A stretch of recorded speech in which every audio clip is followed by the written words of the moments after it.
Merci à tous pour ces belles rencontres. Nous allons maintenant avoir le discours des présidents. Alors, maintenant, Diane, je crois que c'est la place à la conclusion. Donc, Exactement. Le discours des présidents de République souveraine et d'Oser la France. Et j'appelle Georges Kuzmanovic, président de République souveraine.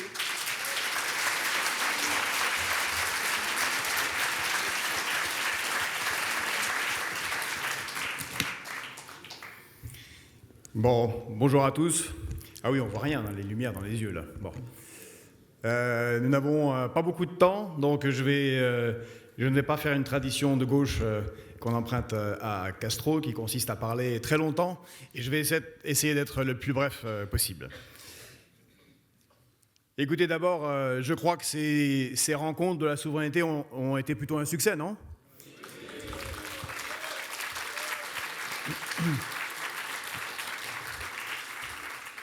Mais c'était une gageure, parce que ça n'a pas été simple à organiser. On nous a promis les grenouilles et les 10 plaies d'Égypte. Donc on nous avait dit le pape va être là, ça va être très difficile, et puis il y a les sénatoriales. Alors oui, effectivement, hier les rangs étaient un petit peu clairsemés à cause de ceux qui ont la fibre catholique, et aujourd'hui ceux qui sont retenus par leurs responsabilités et les élections sénatoriales, mais c'est quand même un succès. Et je souhaite avant toute chose féliciter nos camarades qui ont organisé ça pendant des mois. C'est un travail de titan, tout en ayant leur emploi, leur famille. Et tout particulièrement en République souveraine, je souhaiterais saluer ceux qui ont été à l'organisation principale, c'est-à-dire Alexandre Dumontet et Sébastien Miglior.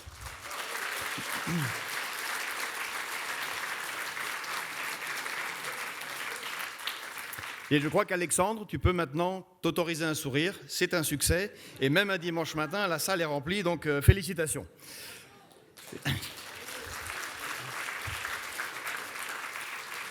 Alors je ne vois rien, je ne sais pas s'il sourit, j'espère que quelque part, là-bas, il sourit. Je souhaite également saluer Jean-Baptiste Roger, le secrétaire général de République souveraine, qui a tout fait. Des tâches les plus ingrates et insupportables, comme découper le poulet hier soir, ou régler tous les problèmes financiers qui ont permis de faire ces universités.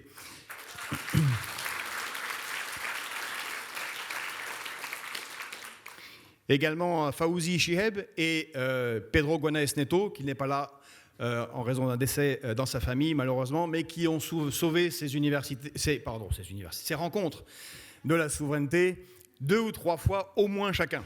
Donc merci à eux. Merci également à Richard Wacker, qui est dans l'ombre là-bas et qui a organisé tout l'aspect vidéo qui permettra à tous, on ne vous l'a pas dit pour que le plus possible vienne ici à Nîmes, mais tout cela a été filmé et sera diffusé, donc pourra être transmis à tous les militants, à tous les sympathisants, à tous les citoyens qui n'ont pas pu être là durant ces 2 jours.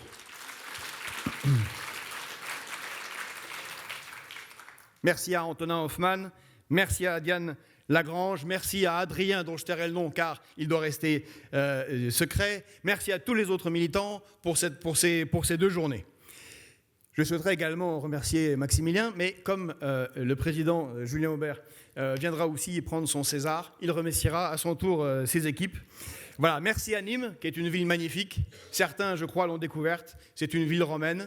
Nous y avons nos racines, et ce n'est pas pour rien que nous avons choisi ce fond d'écran qui est le pont du Gard, une des très belles réalisations avec la maison carrée, et qui, vous l'avez compris, est un pont entre 2 rives. Et ça a été, si je crois, la thématique de ces journées.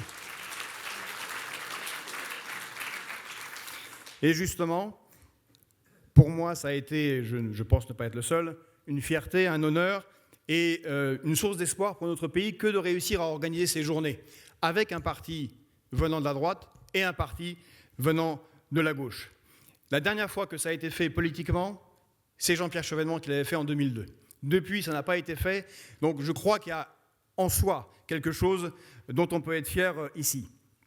C'est une question de méthode également qu'on a mis en place avec Julien Aubert, avec beaucoup de difficultés, car nous sommes d'accord sur un constat. La France est frappée par des crises multiples, concomitantes et qui se nourrissent les unes les autres. On en a parlé ici, je ne rentrerai pas dans les détails, mais quand on pense rien qu'en les nommant, on voit bien que les effets sont délétères sur notre pays. Crise économique, qui entraîne une crise sociale, crise géopolitique, crise sanitaire qui continue et perdure avec la destruction de l'hôpital public, crise industrielle, car M. Bruno Le Maire ment, il n'y a pas de réindustrialisation, on l'a bien vu lors des débats sur la question industrielle, c'est bien le contraire.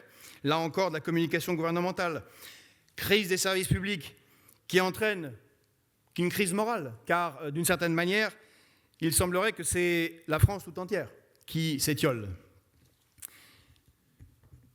Donc malgré les divergences, et elles sont quand même nombreuses, on l'a vu, il y a le constat commun que nous traversons un moment historique important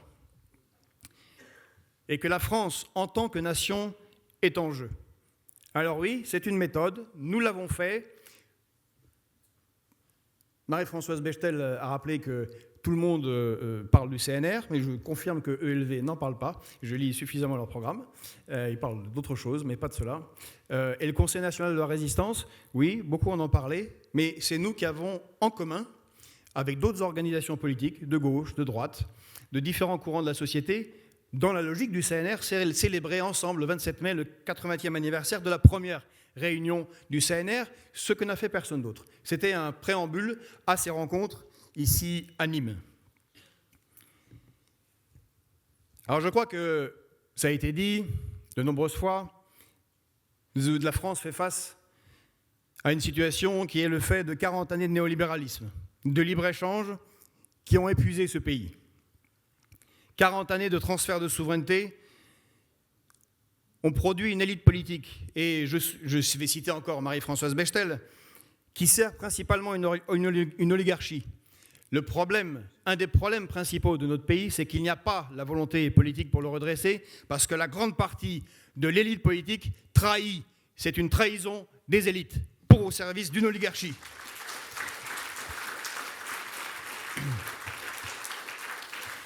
Et Emmanuel Macron, notre président, malheureusement pour le moment, en est le parangon. Pourquoi ? Car lui aussi a réussi à unir une certaine gauche et une certaine droite, plutôt de gouvernement, mais qui a trouvé un socle et un accord. Sur quoi ? Sur la mondialisation et l'européisme plutôt que la France. Sur la privatisation plutôt que le service public. Sur la répartition de la richesse en faveur du capital plutôt qu'en faveur du travail. Sur l'atlantisme plutôt qu'une vision gaullienne de la France dans le monde. Et puis, sur le choix de l'oligarchie contre le peuple. On l'a bien vu de nombreuses fois, et ça a commencé très clairement en 2005, on en a suffisamment parlé, en 2008, quand a été trahi le référendum populaire de 2005 qui rejetait le traité constitutionnel européen. Oui, une élite politique de droite a trahi la nation, une élite politique de gauche a trahi le peuple.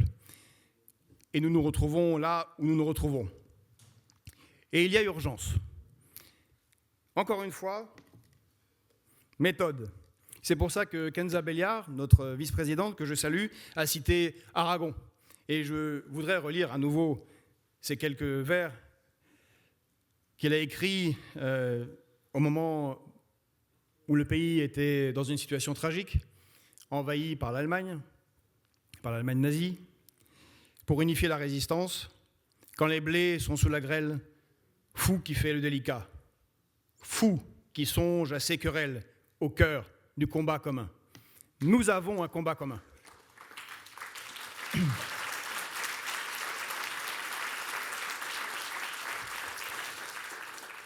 Alors on verra ce qu'il en sortira. Hein, on ne va pas annoncer de constitution de liste aux européennes, ce n'était pas prévu et ce n'est pas l'objectif. Ce sont d'abord des rencontres, c'est une étape. Mais ça a été important, 2 jours de discussion, de débat. On a tracé des lignes rouges à gauche, des lignes rouges à droite. Et puis, peut-être plus important, dans les travées et dans les soirées, eh bien, les militants, les sympathisants se sont rencontrés. Ils ont découvert un visage humain chez l'autre. L'alcool a aidé à sympathiser. Et hier soir, très tard, c'est pour ça que je bafouille un tout petit peu, hier soir, nous avons partagé les chansons. Je crois qu'on a gagné. Il y a eu une fuite, mais c'était un moment où on a justement échangé des chansons et on a vu que beaucoup de choses nous unissaient. Et nous sommes convaincus, en tout cas je suis convaincu, que c'est la bonne méthode à l'avenir, malgré les difficultés, pour sauver la nation et refaire France. Alors je vais aborder un petit aspect plutôt de gauche, on va dire, sur le transfert de souveraineté. Car le transfert de souveraineté, je crois que François Boulot en a parlé lors de l'excellent débat tout à l'heure sur la souveraineté populaire, qui ne peut pas être dissociée de la souveraineté nationale. Eh bien, c'est que le transfert de souveraineté vers des institutions supranationales comme l'Union européenne, mais pas seulement. Il y a l'OMC, le FMI, la Banque mondiale, mais bien d'autres, sont des transferts de souveraineté qui servent d'abord des transferts de souveraineté aux plus riches, au capital transnational, qui a besoin de dérégulation. Le libre-échange, c'est la possibilité donnée au capital transnational de maximiser ses profits contre les lois nationales que nous avons faites, que nous soyons de gauche ou de droite.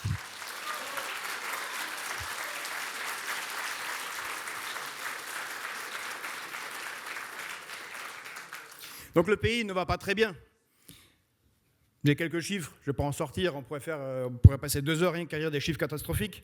79% des Français, l'année dernière, ont réduit leurs achats alimentaires. 2,5 millions de Français, en particulier des jeunes, recourent quotidiennement à la Banque mondiale, x3 depuis le début de la première présidence d'Emmanuel Macron. Pardon ? J'ai dit la Banque mondiale, mais en fait c'est un lapsus. En fait, il faudrait à la Banque mondiale pour retirer un peu d'argent au service du pays. Voilà. Donc pardon, c'était la Banque alimentaire, évidemment. 14 millions ne se sont pas chauffés. Et ainsi de suite, et ainsi de suite. 12 millions de pauvres, une inflation galopante. Mais, ah oui, puis j'ai appris, et là les chiffres sont tombés, l'indice des directeurs d'achat annonce une récession grave pour la France. D'ici fin 2023, le chiffre est tombé, nous serons à moins 4% du PIB. C'est un recul catastrophique. On a une inflation galopante. Or, dans le même temps, en avril-juin 2023, le CAC 40 a distribué 49,6 milliards d'euros de dividendes, soit plus 13,3% par rapport au précédent record l'année dernière. Si on se demande où est l'argent et pourquoi on n'en trouve pas, il y a quand même là quelque chose à faire. Et on voit bien que par ce gouvernement, ceux qui sont le mieux servis, ce ne sont même pas les riches normaux, j'allais dire. Ce sont les ultra-riches, les 0,01%.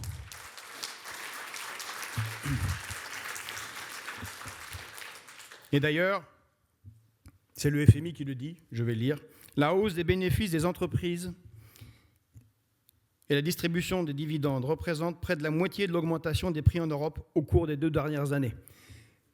Ces surprofits sont directement, selon le FMI, qui n'est franchement pas une organisation bolchevique, responsables de la hausse de l'inflation.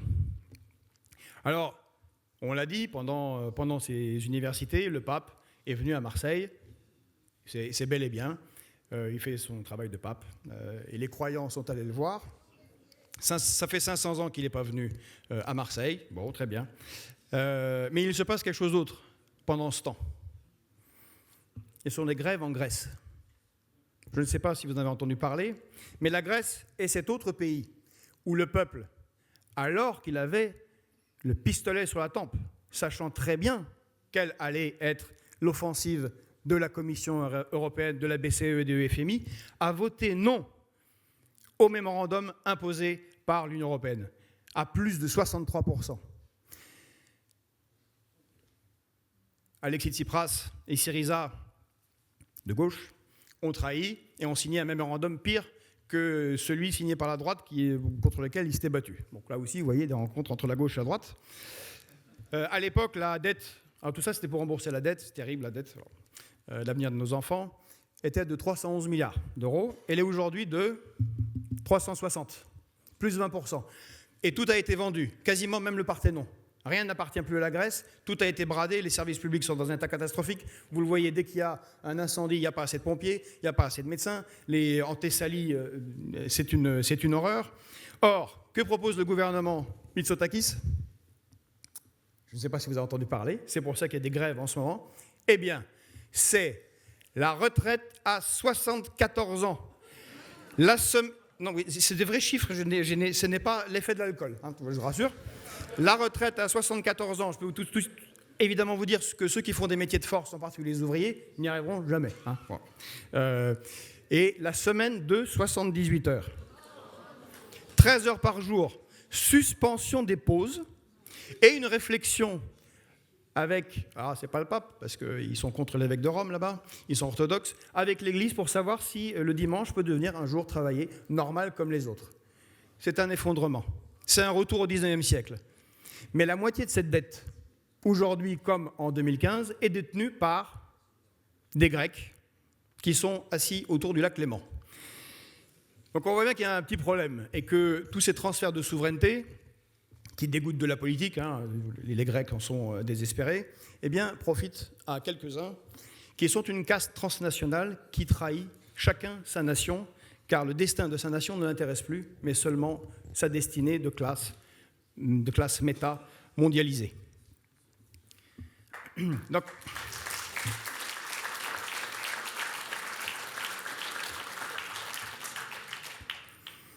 pour y parvenir, il a fallu organiser le dépérissement de l'État. Ça a été très très bien dit, encore récemment lors du débat entre Henri Guénaud et Marie-Françoise Bechtel, mais c'est quelque chose qui revient régulièrement. On voit bien que l'État n'a plus le rôle qu'il avait sous De Gaulle. Ce n'est plus un État qui organise, ce n'est pas un État qui planifie, ce n'est pas un État, pas au sens soviétique, ce n'est pas un État qui coordonne le progrès, qui fait le Concorde, qui fait Ariane, qui fait le nucléaire, qui développe l'industrie du pays, qui se projette dans un futur positif pour son peuple.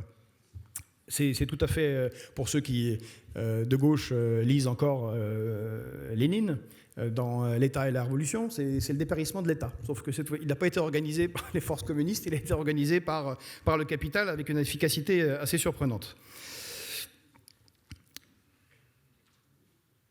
Et ce qu'on nous promet, ça a été très très bien développé dans le débat final d'hier soir sur la commission von der Leyen, et ce qu'on lui doit, eh bien, c'est un coup d'État institutionnel européen en cours.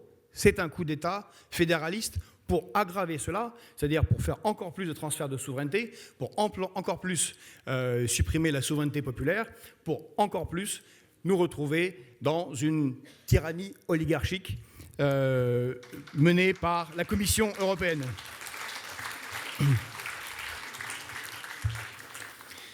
Alors nous sommes un parti à République souveraine rationaliste, cartésien, et nous aimons beaucoup la science. Donc, quand nous avons critiqué les politiques menées par rapport au Covid, nous avons critiqué la manière dont ça a été fait. Ce n'est absolument pas normal qu'un pays comme la France accepte de ne pas connaître le contrat qui est signé avec des multinationales et ne...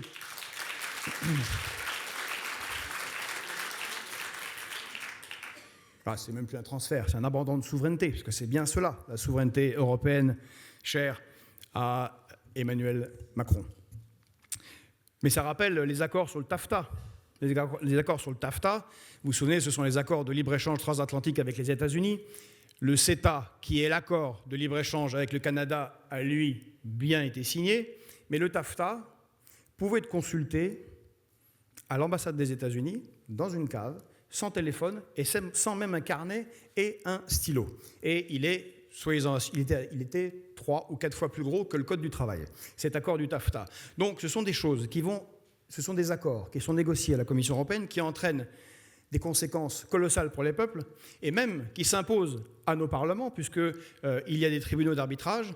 Comme vous le savez, ces tribunaux d'arbitrage, ils sont nommés des gens non élus qui pourront considérer que la liberté de commerce ou leur liberté de faire du bénéfice est entravée par telle ou telle loi faite par des élus de gauche ou de droite et qu'ils sont bien évidemment, eux, prioritaires sur les lois que se sont choisies les peuples.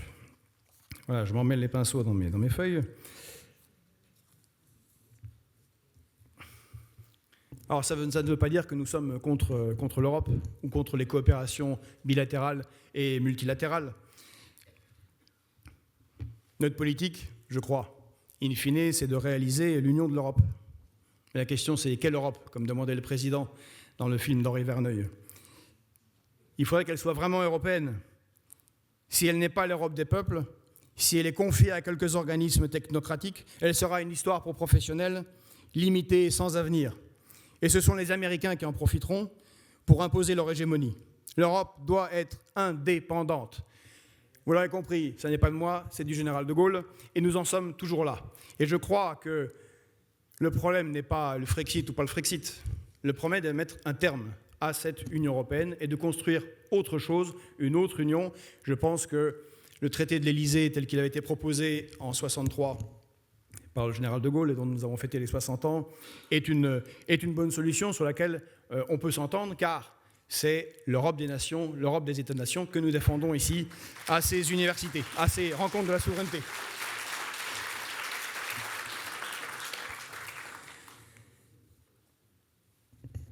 Et donc, quoi ? Eh bien, je ne pense pas que ce soit foutu. Et je ne pense pas que Julien Aubert non plus pense que ce soit foutu. Et je ne pense pas que vous aussi, vous considérez que la France soit foutue. Bien au contraire.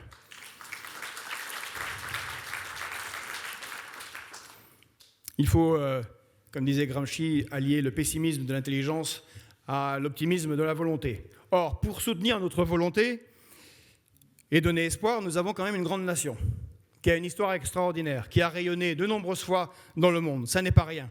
Nous avons aussi la deuxième surface maritime mondiale, qui doit être protégée, on en a discuté tout à l'heure, mais elle est là. Elle sera centrale quand il faudra rechercher des ressources pour développer le pays, puisque nous sommes tous entrés dans une course aux ressources. Nous sommes toujours une nation cadre spatiale. Malgré les erreurs de nos gouvernements, nous sommes toujours une nation cadre dans le nucléaire. Et nous sommes toujours une nation cadre dans l'industrie de défense. Ce ne sont que quelques exemples qui montrent sur quoi on peut s'appuyer. Donc l'Europe, bah écoutez, je vous dirais, voilà, je vous ai donné mon avis, j'aime assez le traité de l'Élysée, mais quelque part, on s'en fiche un peu. On verra après ce qu'on en fera. D'abord, ce qu'il nous faut, c'est reprendre le contrôle et notre destin en main.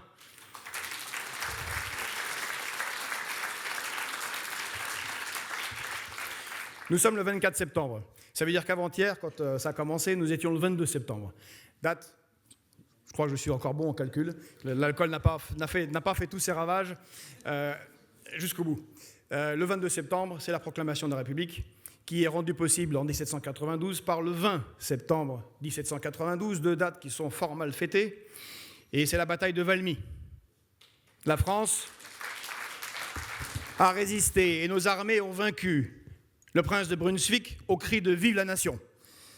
Et le 2 septembre de la même année, 1792, un certain Danton disait, et c'est l'élan politique qui a permis Valmy et qui a permis la suite, malgré les erreurs, malgré les problèmes, ça a permis d'être ce que nous sommes, cette grande nation.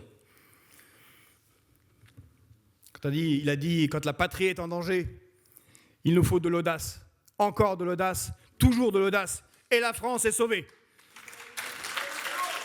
Vive la nation! Et avec la France seront sauvés les autres peuples d'Europe qui attendent, encore une fois, que la France prenne le flambeau. Et donc je dis, vive l'Europe des nations, et donc, par là même, vive la France!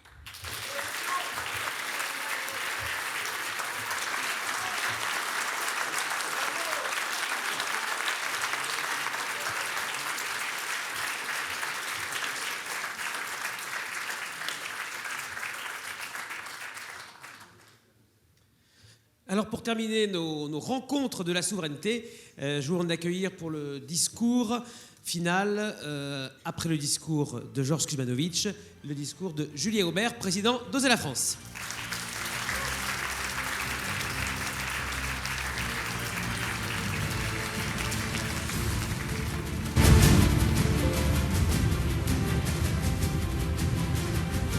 Alors mes chers compagnons, mes chers camarades, mes chers amis,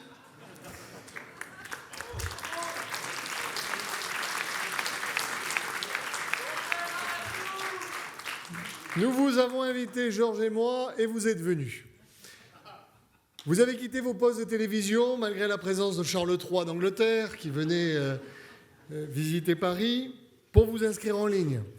Vous êtes venus des quatre coins de l'Hexagone malgré l'organisation d'élections sénatoriales.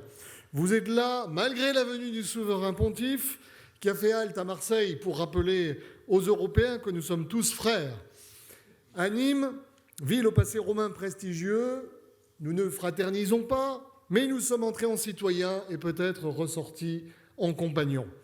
Nous avons débattu justement ce qui relève de César, et uniquement de César, et notamment de la question migratoire, sans oublier du reste que l'Empire romain a disparu car il avait des frontières mal gardées.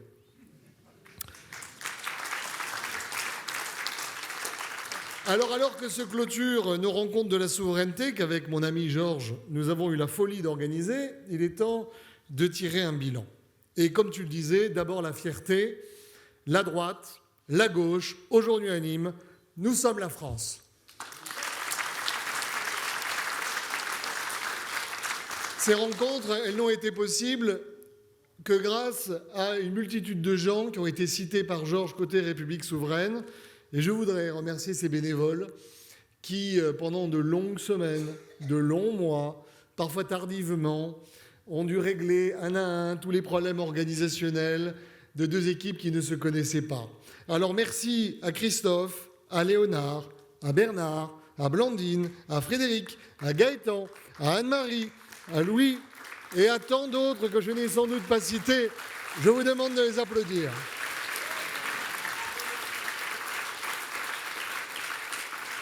Et je leur demanderai de nous rejoindre avec Georges ainsi qu'avec les principaux dirigeants de ce mouvement lorsque la Marseillaise retentira, car cet événement, c'était le leur avant d'être le nôtre. Alors le mouvement que j'ai l'honneur de présider s'appelle Oser la France. De l'audace, encore de l'audace, toujours de l'audace, parce que le patriotisme à droite, il est charnel. Il vient des tripes.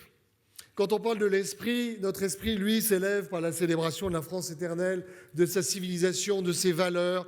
C'est parce que l'homme de droite s'attache à l'identité forte qu'il parle à l'universel. C'est parce qu'il est intensément français qu'il arrive à parler aux Italiens, à l'Allemand, aux Japonais. Notre rapport à la nation vient de la célébration de nos héros, qui sont nos saints laïcs.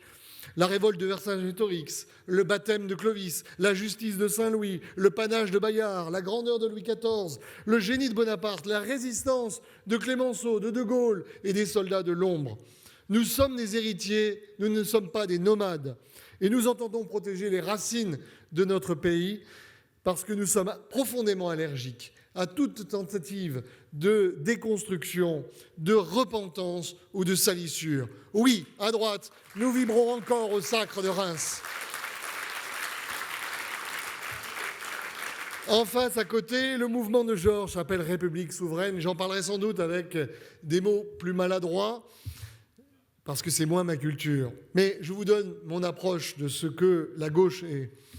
À gauche, on aime parler de république, de laïcité, de droits de l'homme, parce que, au fond, la grande bataille, c'est celle de l'égalité humaine. C'est celle qui est menée sans distinction de race, de peuple ou de religion. L'homme de gauche accède à l'universel par la communion humaine, c'est-à-dire par la chose publique, par la res publica. Son républicanisme est tripale. Il réagit à l'injustice, au péril, notamment les extrêmes, et aux inégalités. Son esprit est celui d'un citoyen et d'une culture de tolérance et de fraternité. Qui parmi vous ne se souvient pas avec émotion de la fête de la Fédération ? Alors vous aurez reconnu, glissé au milieu de mon petit descriptif, une allusion au célèbre propos de Marc Bloch. Marc Bloch dont, justement, des Républicains des deux rives avaient pris le nom pour fonder en 1998, de mémoire, une fondation qui aujourd'hui porte le nom de Fondation du 2 mars et à laquelle appartenaient des gens aussi divers qu'Elisabeth Lévy, Henri Guénaud, je crois d'ailleurs peut-être Marie-Françoise Bechtel, Jacques Nikonov, Emmanuel Todd. Parce que depuis le début de la bataille de Maastricht, depuis la bataille de Maastricht, qui est la mère de toutes les batailles, flotte sur le champ de la souveraineté un fantôme d'une grande idée, la réunion des deux rives. J'oserais même qu'un spectre hante l'Europe, le spectre du souverainisme. Non, je n'ai pas lu Lénine, Georges, mais j'ai quand même quelques éléments de culture. Dans les temps anciens, sans doute qu'un Merlin aurait annoncé une prophétie comme quoi celui ou celle qui reforgerait l'épée du gaullisme avec les tronçons éparpillés à droite ou gauche deviendrait le paladin de la nation. Les plus érudits se souviendront du Conseil national de la Résistance et se rappelleront que c'est effectivement cette union sacrée qui a permis de laver l'honneur de la France après la période noire et collaborationniste de Vichy. Nous n'avons eu pendant ces 2 jours qu'une ambition plus modeste, car Dieu merci, nous ne sommes pas en guerre. Qu'on se parle et qu'on parle de la France. Faire débattre Nicolas Dupont-Aignan, Henri Guéniot, Valérie Boyer, mais aussi Charlotte Girard ou François Coq était une idée audacieuse. C'est tellement plus facile de parler de souveraineté tout seul dans sa cabine téléphonique, dans sa petite chapelle. Depuis Philippe Séguin, on parle beaucoup des 2 rives, mais il existe peu de ponts qui les relient et beaucoup d'archipels sur le fleuve. Et depuis la défaite, effectivement, de Jean-Pierre Chevènement en 2002, entre ces 2 rives, c'était plutôt le pont Bénézet, le célèbre pont d'Avignon, vous savez, qui est coupé en 2, qui ne traverse rien et où parfois on chante et on danse. Reste que, eh bien, avec Georges, nous avons bâti un pont du Gard lorsque ces 2 rives se sont rencontrées.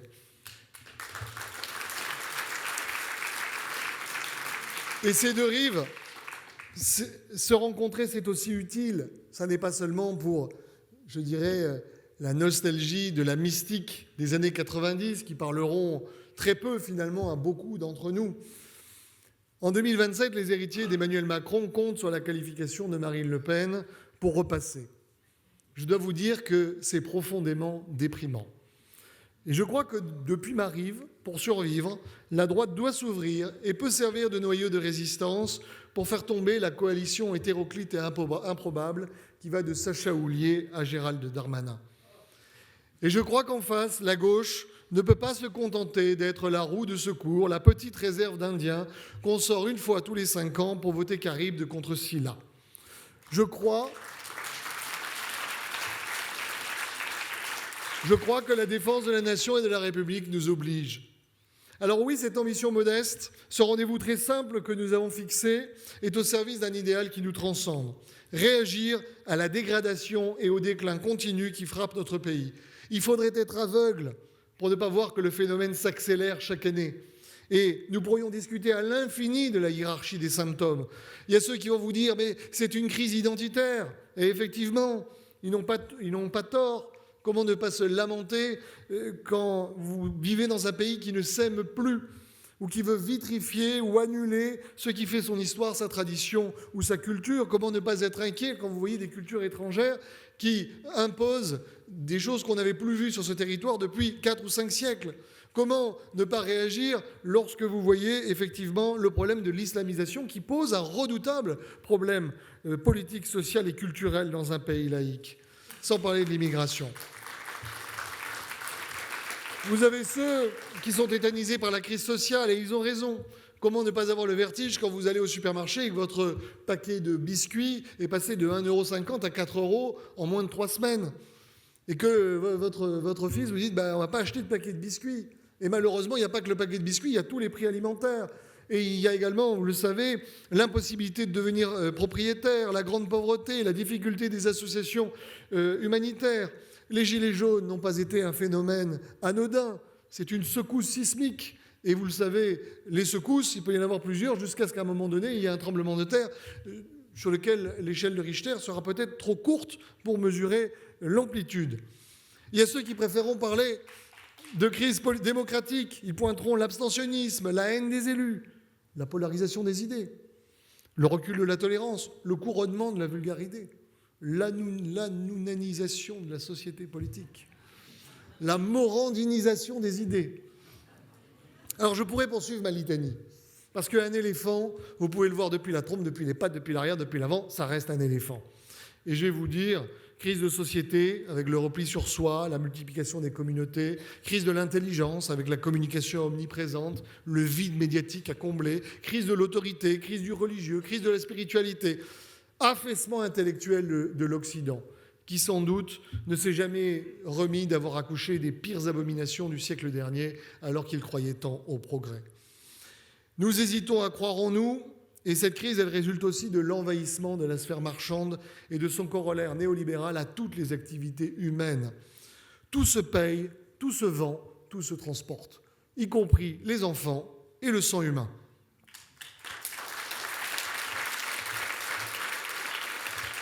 Elle résulte aussi d'une crise de civilisation, évidemment, et d'une crise de transmission, parce qu'il y a une génération qui n'a sans doute pas fait le travail et qui n'a rien transmis à celle qui arrivait après.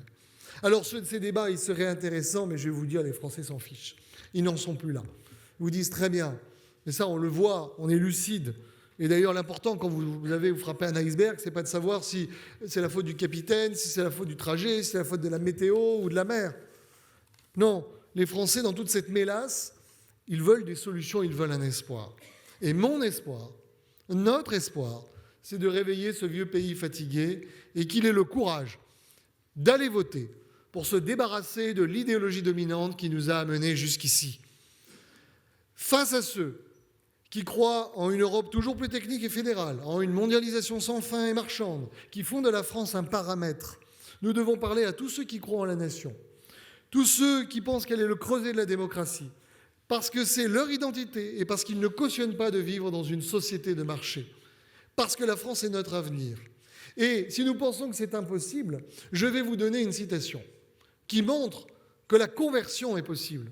Mes très chers frères, savez-vous qui a écrit « La lacune volontaire du projet européen et le refus obstiné des pères fondateurs de définir les frontières et de se donner les moyens de les faire respecter. Comment définir la frontière de l'Europe quand il est question d'y admettre la Géorgie et l'Arménie ?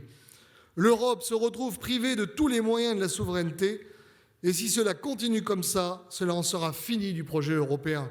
Aussi longtemps que l'idéologie de la concurrence ouverte à tous les vents sera dominante, les Européens ne pourront pas se protéger eux-mêmes ni gérer l'arrivée des migrants illégaux dans le respect des droits humains.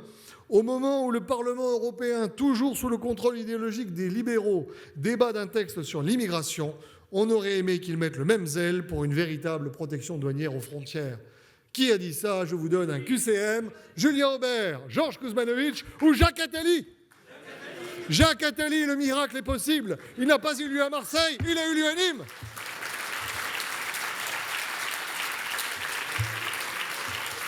Alors, la question maintenant, c'est que fait-on? Tout d'abord, on réfléchit aux alternatives de fond.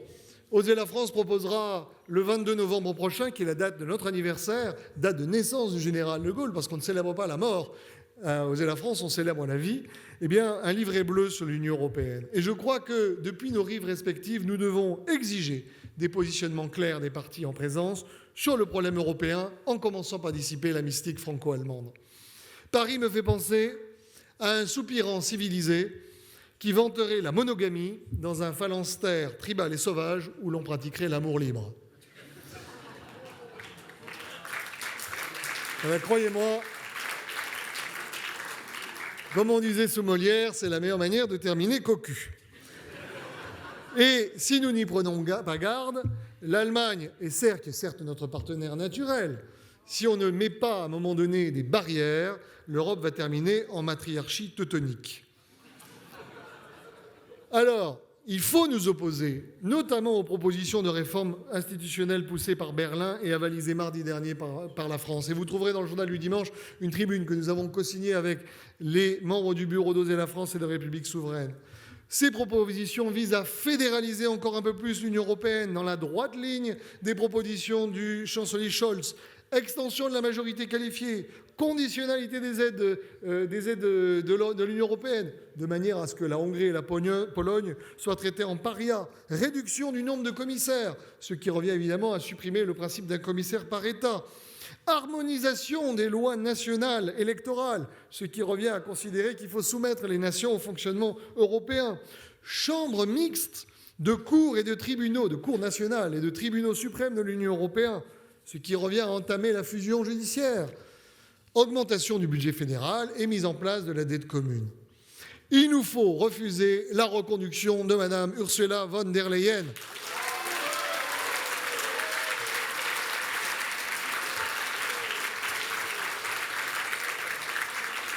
Il y avait un politicien romain qui de mémoire s'appelait Caton l'Ancien, qui terminait toujours ses discours avec « Delenda nostra est Carthago ». Il nous faut détruire Carthage.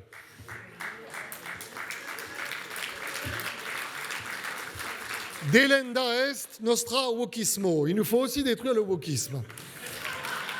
Alors, moi je vous propose de prendre le bulletin de notes de Madame van der Leyen qui propose donc de passer en classe supérieure.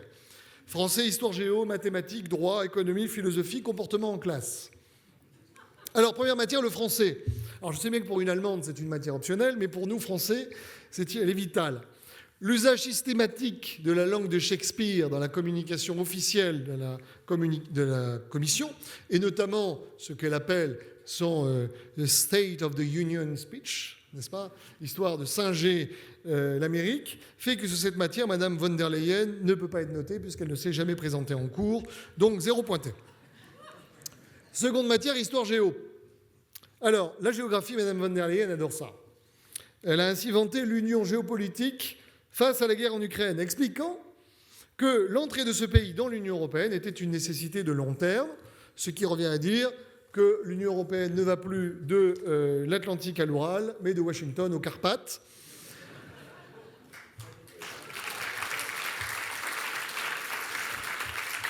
Pour ne pas dire aux carpettes, mais ça n'est pas dans mon discours. Une grande zone commerciale sous protection de l'OTAN, les Américains en ont rêvé, Madame von der Leyen l'a imaginé. Quelle courte vue! Comment ne pas imaginer qu'en faisant rentrer un pays belligérant avec la Russie dans l'Union européenne, tout ça ne va pas mal se terminer? Et c'est là où on arrive sur l'histoire. Parce que quand on écoute Madame von der Leyen comme le chancelier allemand, ils sont persuadés que l'Europe, c'est la paix, et que donc en intégrant l'Ukraine, on va stabiliser le continent. Comme étant un contresens historique. L'Union européenne n'a pas fait la paix. L'Union européenne a été possible parce qu'ils avaient peur de Staline et qu'ils ont compris qu'il fallait à un moment donné se réunir pour arriver à peser. Et donc ils ont inversé les causes et les effets. Moralité, géographie, connaissance approximative, arrêtez de travailler sur des cartes américaines datant d'avant le mur de Berlin. 4 sur 20. Histoire, mémoire sélective et nombre contresens, 5 sur 20. Troisième matière, mathématiques. Madame von der Leyen sait compter, mais mal. Elle a ainsi vanté le rôle de la Commission dans les commandes de vaccins. Vous savez qu'elle a négocié des contrats avec 6 groupes pharmaceutiques pour un portefeuille de 2,3 milliards de doses. Problème, il semblerait qu'on ait payé 2 fois. Une première fois la recherche et une deuxième fois les vaccins, en sachant qu'en plus, nous avons acheté à prix d'or ces doses et que Madame von der Leyen et le PDG de Pfizer sont soupçonnés d'avoir négocié un contrat contre le Covid par SMS pour un montant de 35 milliards d'euros, une violation évidemment des règles éthiques de la Commission, mais aussi une véritable bourde financière, puisque les doses ont été négociées 4 € plus cher l'unité pour 1,8 milliard de doses. Ça fait 7,2 milliards d'euros, c'est l'équivalent du plan hydrogène français. Alors certains, évidemment, ont cherché à refaire les calculs. Mais le Parlement s'est heurté à l'opacité des négociations. On ne sait pas qui a négocié, on ne sait pas comment. C'est bien dommage, parce que l'un des 7 négociateurs, qui est un Suédois, s'est trouvé être l'ancien directeur de la Fédération européenne de l'industrie pharmaceutique, ex-employé de Roche et Novartis. Du coup, ça crée quand même quelques soupçons. Mathématiques, addition et multiplication à revoir, fournir les feuilles de calcul, car le résultat est manifestement erroné, soupçon de triche, 1 sur 20. Quatrième matière, le droit européen. Madame von der Leyen a vanté son plan de relance appelé Next Generation EU, un nom digne d'un appareil de Star Trek, pour un montant de 800 milliards d'euros. Et évidemment, au nom de la sortie de crise, la pandémie, la Commission en a profité pour instiller du fédéralisme, c'est-à-dire qu'elle s'est muée en FMI européen avec un gros bâton, ce qui lui permet de taper sur ceux qui ne réforment pas dans le bon sens. C'est un peu comme la banque pour le prêt immobilier. Vous pouvez avoir de bons revenus, mais ce qui compte, c'est l'avis du conseiller. Et en l'occurrence, le conseiller, c'est Madame von der Leyen. Alors le seul hic de ce magnifique plan, c'est qu'il n'y a aucune base juridique dans les traités, parce qu'on rappelle que dans l'article 5 du traité de l'Union européenne, toute compétence non attribuée à l'Union dans les traités appartient aux États membres, et il n'y a pas de compétence d'emprunt. En d'autres termes, une compétence non attribuée n'existe pas. Donc droit, hors sujet, 0. Cinquième matière, l'économie. Madame von der Leyen a ensuite vanté dans son discours de l'Union son pacte vert pour l'Europe, qui vise, je vous le rappelle, à ce que l'Union européenne devienne une grande puissance écologique. Elle ne devrait pas. Parce que contrairement à ce qu'elle dit, la fameuse stratégie agricole de la ferme à l'assiette va conduire à faire baisser les rendements agricoles, a accouché d'une politique décroissante, sachant qu'il devrait savoir que déjà aujourd'hui, à cause du réchauffement climatique, nous sommes en train de voir un très grand nombre de cultures disparaître. Dans mon département de Vaucluse, la lavande a été ravagée par une chenille asiatique, la cerise par la Drosophile Suzuki. En matière énergétique, le Green Deal a surtout été l'occasion pour l'Allemagne de nous tailler des croupières sur le nucléaire, avec le concours actif de la Commission européenne et de la présidente, qui avait déclaré que les panneaux solaires, les batteries et les électrolyseurs étaient les seuls éléments stratégiques pour l'avenir, et que donc c'était eux qui devaient être pleinement accompagnés dans le cadre du règlement pour une industrie zéro net. Nous avons de la chance d'avoir une voyante, non pas Madame Irma, mais Madame Ursula, une Madame solaire qui prédit l'avenir énergétique. Et en matière de transport, saluons le merveilleux bilan de Mme von der Leyen qui a réussi à faire passer la part des véhicules chinois qui était de 1% sur le marché européen à 8% dans son discours annuel. La prochaine fois, si ça continue, elle pourra le faire en mandarin.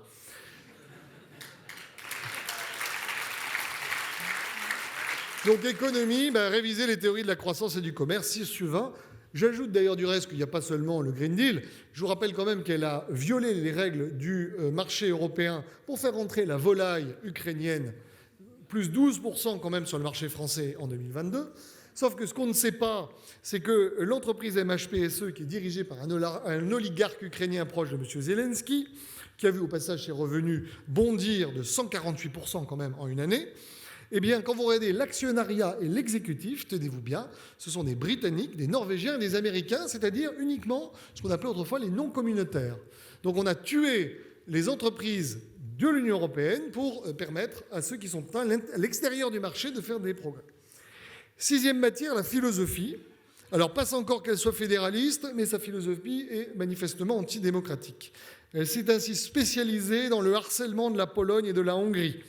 La conditionnalité a notamment été utilisée en invoquant la protection des droits LGBT, la corruption, les inquiétudes sur l'état de droit. Le seul problème, c'est que M. Orban, lui, a été réélu magistralement. Et donc, en se permettant d'attaquer des lois votées par des parlements nationaux, Mme von der Leyen s'est arrogé un rôle qu'elle ne peut pas avoir.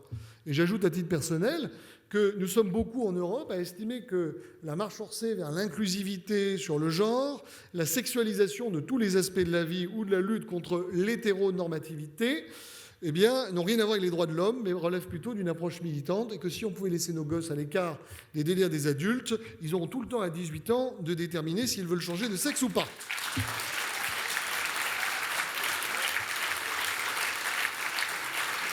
Et j'aurais pu vous parler aussi du Media Freedom Act, qui est là aussi fait pour pourrir la vie de la Hongrie et de la Pologne, sauf que malheureusement, comme ça s'applique à toute l'Union européenne, dans des pays comme les nôtres, eh ben on se retrouve avec, par exemple, un texte qui permet aux États d'espionner les journalistes pour des raisons de sécurité nationale, et qui en plus est un texte illégal d'après le Sénat.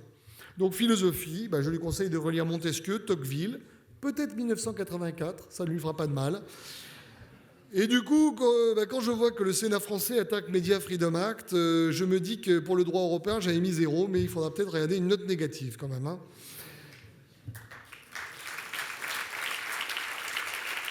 Comportement en classe, elle a oublié de se vanter de son superbe culot, puisque je vous rappelle qu'elle a fait nommer au chausse-pied l'américaine Scott Morton, tout en se gardant quand même au beau milieu de l'été de dire à ses petits collègues commissaires de quelle nationalité était Madame Scott Morton, en glissant ça entre une nomination au secrétariat administratif et une autre à la Cour des comptes européenne.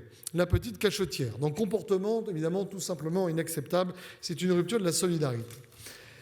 Alors j'arrive à ma conclusion, rassurez-vous. Ce bilan, il témoigne d'une inefficacité redoutable, pour ne pas dire d'un sabotage en règle. Madame von der Leyen semble s'être donné comme objectif la fin de la souveraineté nationale, de l'indépendance européenne, avec une mention particulière pour nos intérêts qui ont été malmenés. Alors nous ne sommes pas des anti-européens. Je pense qu'ici, nous comprenons que l'Union européenne peut nous servir lorsqu'elle permet d'augmenter notre efficacité collective, d'accroître nos débouchés. Nous ne sommes pas non plus des naïfs. Il y a parfois des moments, des domaines où l'Union européenne travaille contre nous. Il y a des domaines aussi où elle n'est pas essentielle, voire nocive, alors que le national le serait. C'est à nous de proposer une ambition pour l'Europe, de bâtir un cheval de Troie pour aller délivrer la belle Hélène de l'idéal européen des griffes de ceux qui l'ont enlevé. À nous de nous affranchir du terrorisme intellectuel appliqué par les alcoolo-fédéralistes anonymes, qui fait que le mot de souveraineté ou d'intérêt n'est acceptable que si on le blanchit derrière avec le mot européen. À nous de défendre la France à travers le combat pour l'Europe, où que nous le menions. Pierre Mendès France s'exprimait en ces termes. On parle souvent de choix. J'ai fait le mien, je choisis l'Europe, mais je veux les conditions de son succès, qui sont aussi les conditions du renouveau de la France. Et pour ceux qui sont évidemment forts en histoire, vous aurez reconnu un passage du discours de Philippe Séguin qui m'aurait été difficile de ne pas citer aujourd'hui. Oui, à nous de nous battre pour que l'Union européenne soit au service du renouveau de la France. Emmanuel Macron, qui est un grand forgeur de mots, n'est juste que Bill Clinton qui serait sorti d'Hibernatus. Il n'est pas un défenseur de l'Europe, c'est un défenseur de l'euro-Amérique. Il n'est pas de gauche, en tout cas pas de la gauche traditionnelle, parce qu'il ne comprend pas le progrès collectif. Le progrès n'est qu'individuel. Individualisé, c'est un gain. Et donc, ça le rend perméable aux idées déconstructionnistes, parce qu'il évacue totalement les questions collectives, et notamment la question identitaire et celle de la nation. Et puis enfin, parce qu'il fait la promotion d'une politique migratoire accommodante, ça lui permet de se donner bonne conscience et de fournir une masse laborieuse à vil prix pour abaisser le coût du travail et contenter ainsi une partie du patronat.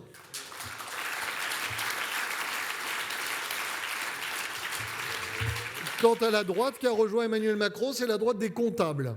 C'est les gens qui savent compter, et encore, mal, mais qui ne savent pas où est-ce qu'on va. J'avais un professeur à Sciences Po qui disait, j'espère qu'il n'y a pas de comptable dans la salle, si, la femme de Christophe, mais elle m'excusera, pour faire un bon comptable, il faut un con, il faut une table, Sciences Po fournit la table.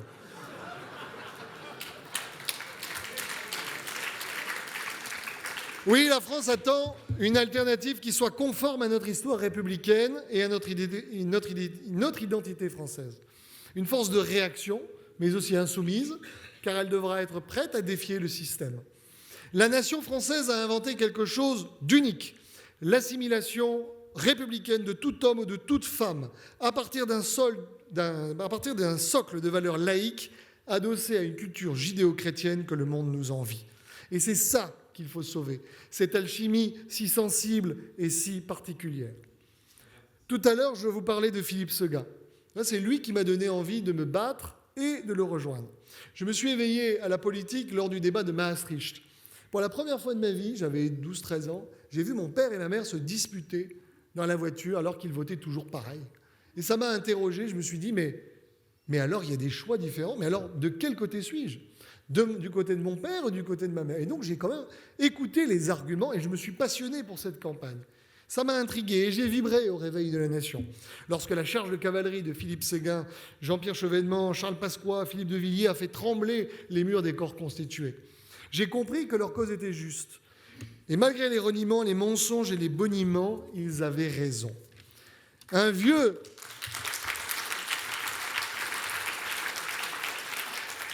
volcan s'est assoupi et s'est alors réveillé. Un vieux volcan qui s'était assoupi s'est alors réveillé et le pouvoir a eu peur. La raison a tonné en son cratère. J'ai senti la force du peuple, le peuple souverain qui s'avance. J'ai compris en ce jour-là ce qu'une poignée d'hommes et de femmes peuvent faire. Lénine disait que l'histoire est écrite par les minorités, cher Georges.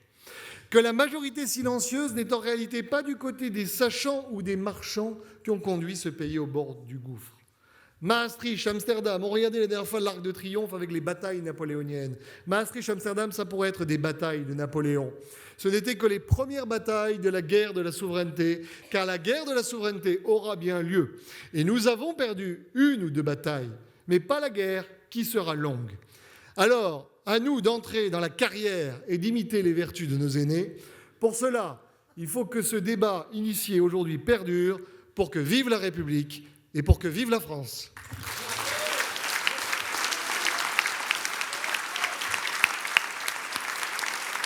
Et je vais demander à tous les élus de nous rejoindre pour la Marseillaise. Nous invitons tous les intervenants et tous les bénévoles à nous rejoindre pour chanter la Marseillaise.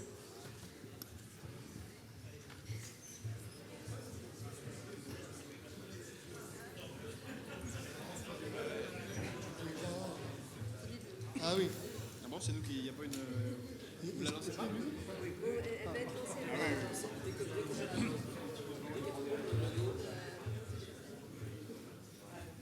Tout le monde est là?